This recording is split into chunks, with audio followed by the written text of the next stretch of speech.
腓立比書1章12至30節。弟兄們，我願意你們知道，我所遭遇的事，更是叫福音興旺，以致我受的捆鎖，在御營全軍和其餘的人中，已經顯明是為基督的緣故，並且那在主裏的弟兄，多半因我受的捆鎖就篤信不疑，越發放膽傳神的道，無所懼怕。有的傳基督是出於嫉妒紛爭，也有的是出於好意。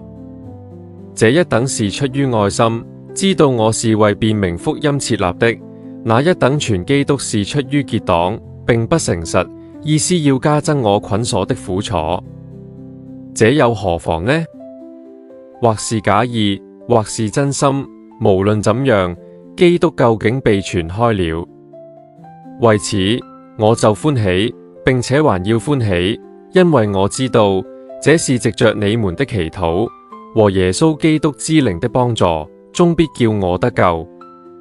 照着我所切慕、所盼望的，沒有一事叫我羞愧。只要凡事放膽，無論是生是死，總叫基督在我身上照常顯大。因我活着就是基督，我死了就有益處。但我在肉身活着，若成就我功夫的果子，我就不知道該挑選什麼。我正在兩難之間，情願離世與基督同在，因為這是好得無比的。然而，我在肉身活着，為你們更是要緊的。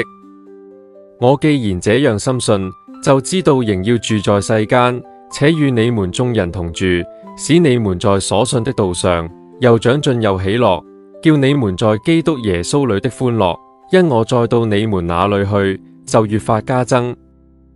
只要你們行事為人與基督的福音相稱，叫我或來見你們，或不在你們那裏，可以聽見你們的境況，知道你們同有一個心志，站立得穩，為所信的福音齊心努力。凡事不怕敵人的驚嚇，這是證明他們沉淪，你們得救都是出於神。因為你們蒙恩，不但得以信服基督，並要為他受苦。你們的爭戰，就與你們在我身上從前所看見、現在所聽見的一樣。